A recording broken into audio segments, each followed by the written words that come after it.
There is the advance, there is the retreat. There is the pride, there is the shame. There is the I like that thought, there is the I don't like that thought. Or I like that form, I don't like that form. I like myself, don't like myself. These are splits on the tree of life. The left side is limits.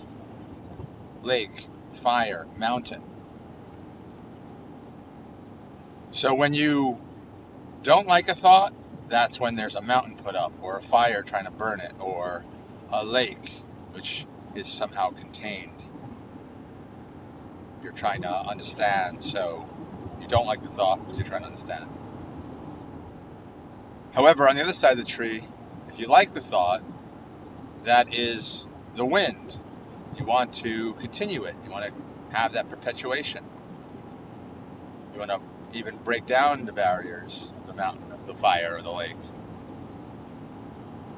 If you're on the right side of the tree with a sense of purpose, a sense of pride, then it's not only aligned with wind, but also river. You keep on moving. Just like the wind keeps on moving, the river keeps on moving. You want to get somewhere. Purpose, pride. And if you're on a religious path, you might see a religious leader about your pride, right? Because you'll see there's limits to the pride. But if you're seeing a therapist, you might want to work on the shame, which is the limits and the judgment and the negativity. That's the fire. But both of them are technically the same thing, right? They're both aligning with an identity, taking yourself to be some image that the mind has put forth, and then you have a judgment, quote unquote you, but it's actually given to you by something beyond you. We can just call it the mind for now, but I think it goes much deeper than that, which is aligned with the polarity of space and time as we see in the tree. And then the thunder on that right side of the tree, that's the shock. And the shock is often that forward propulsion, that reverberation. In a sense, it's the opposite of mountain and opposite of lake, which are holding things still. The thunder is pushing forward. And so when we have a thought or an image of ourselves or an emotion, right after it, it's likely there's going to be some kind of judgment. I like it. I have pride about this. I'm glad I had this thought. This is putting me in a good light. I'll be safe and secure and powerful. I'll be thunderous. I'll be a river, keep on moving. I'll be a wind wearing down my obstacles. Or I don't like that image of myself, or I don't like that thought, or I don't like that emotion. And then it is a limit, shame, the lake being contained, the fire putting up limits, the mountain putting up boundaries. So if you see that these thoughts, and more importantly, in a sense, because it's more subtle, the reactions to the thoughts are given by the tree, then you don't have to identify as the one who had the thought, emotion, or mental image, like who created it, nor the one who's judging it. You're stepping back and being the observer of that phenomenon. Often when we finish something, whether it's a recording like this, or a book, or an interaction with somebody, or a task, or a replay of our life story, there's going to be that return. So the call, trial, return, that judgment, that assessment of, did the negative adaptive child or positive adaptive child, or did the negative free child or positive free child, did they do well? Did they achieve the objective? And through IFS, we might say their objective is to prevent some emotion, some vulnerability from being felt, the exile.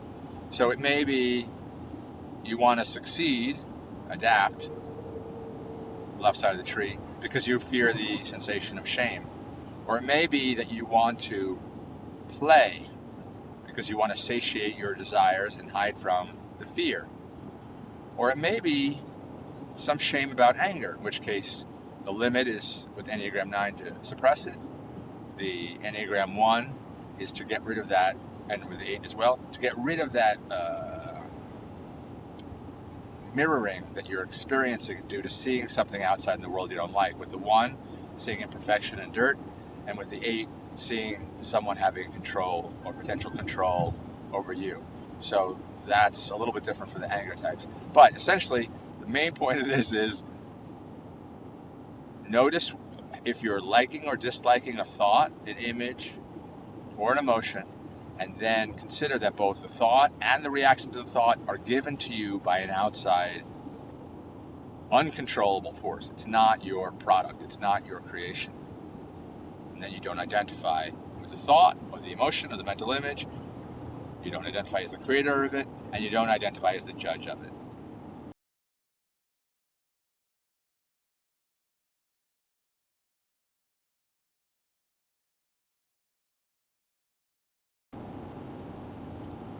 Call, trial, return, Bardo.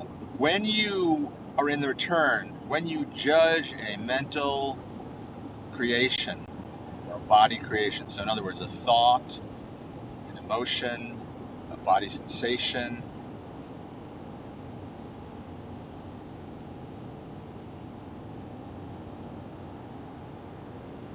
mental image, in that moment, that's when you really take authorship of it. You say, this is my body having this sensation, or this is my emotional body having this emotion, or I produce this thought.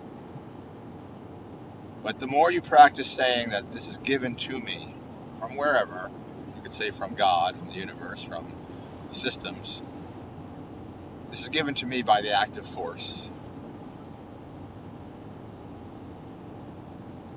then you have less need to judge it. But if you do judge it, that's when it really solidifies, when you take in the return. That's when you take credit for or blame for. That's when you have pride or shame.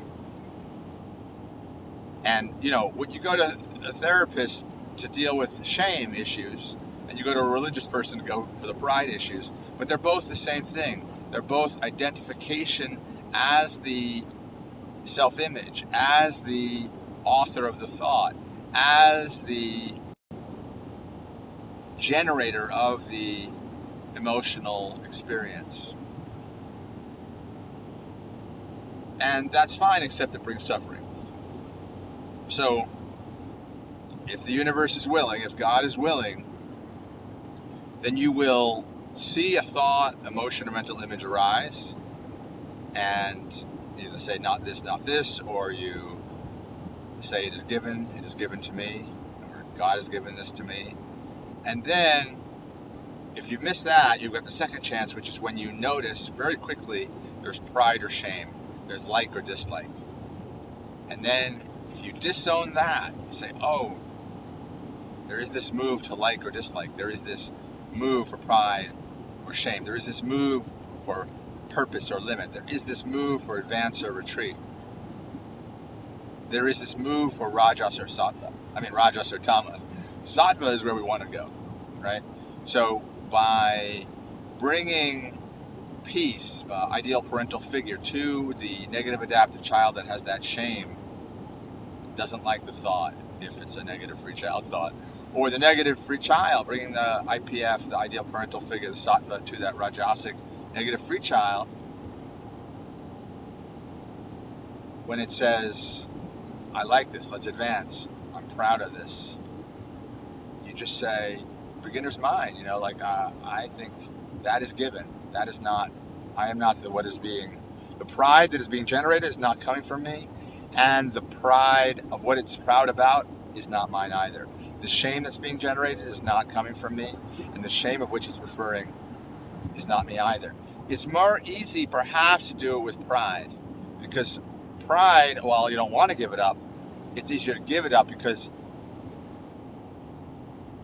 it's not as, perhaps, it's not as grasping to you. Whereas shame, it's so painful and you really want to give it up, so it works in reverse where it's harder to give it up. So if you practice with pride, then you can bring it over to shame as well. In all these cases, it's just bringing compassion, sattva, ideal parental figure, true self in the internal family systems model, You're just saying, oh, I see that you don't like what I just did. Or I see that you do like what I just did. And that's okay. I don't need to take ownership of that pride or that shame.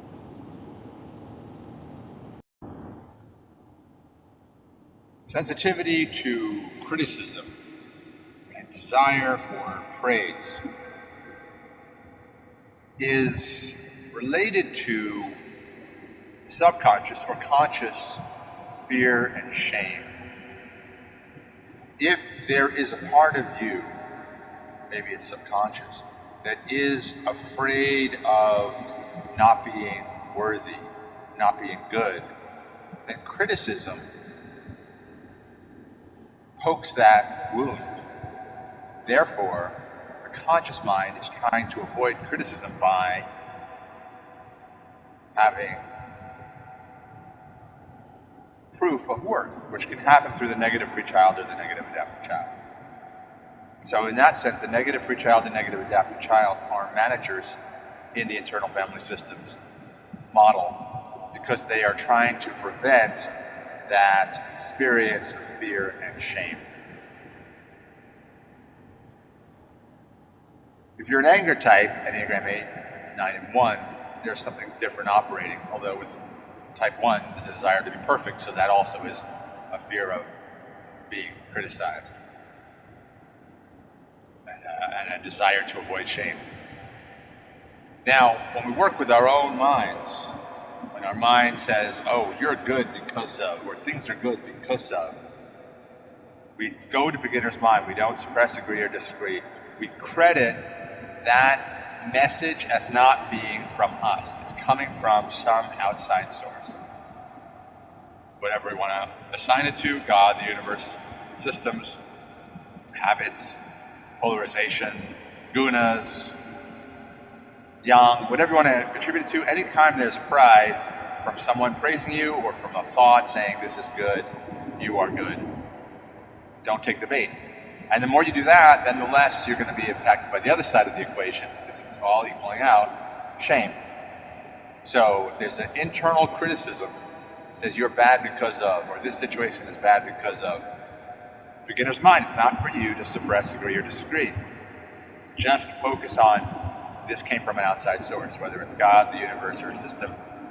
There is some kind of thought that is being critical. I'm not saying that God is being critical, but I am suggesting it's possible that God, as the universe, as everything, as the system, as the grand open design, the grand ovum domain, it is responsible for everything that's happening, including the thoughts that are critical. So, not to punish you, just as a spark to something that is good in the end.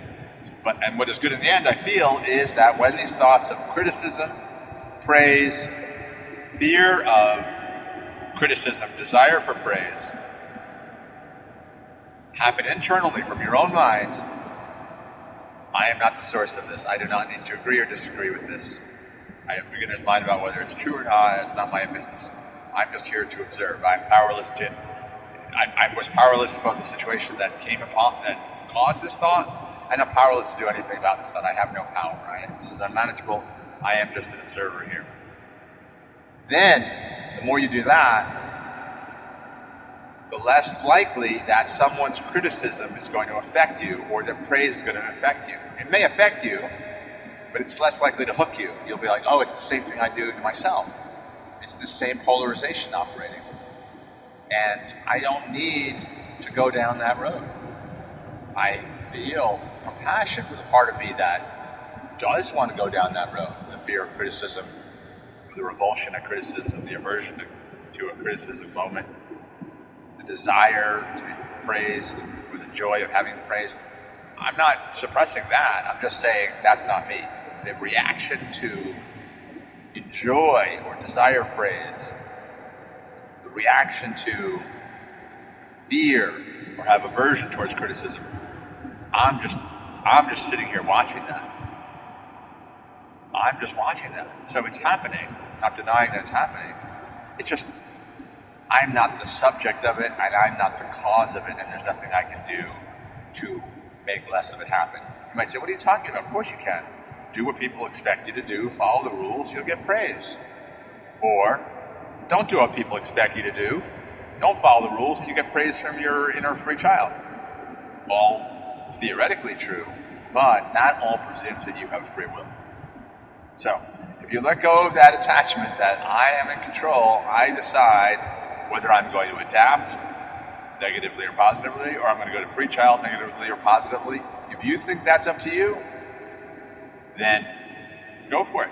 But the problem is that if you think it's up to you, then you have to take responsibility. You have to take blame and you have to take credit, and you get tied to the image as being who you are. And all this moves you away from unity with the divine, with the universe, with the system, with the benevolent domain, whatever you want to call it, spirit, true self, all hidden when you think that you are the one who is choosing to be free, to pursue purpose, to get praise, or you are the one who's then restraining that with criticism or fear of criticism and limits. If you think that's who you are, you gotta go for both. You're polarized, and you'll go from one to the other. Rajas to tamas. The center column of the tree of life, the balance, the sphere 6, and the unity. I believe the way to that is to say,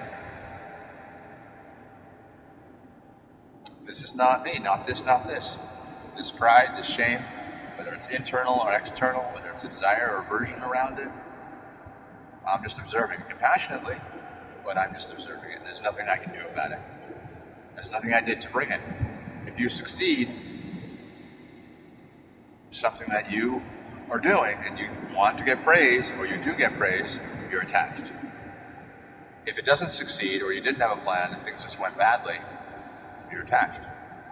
But if you say, plans arise, not from me, they're judged as good or bad, not from me, they're executed well or poorly, not from me, then you're free.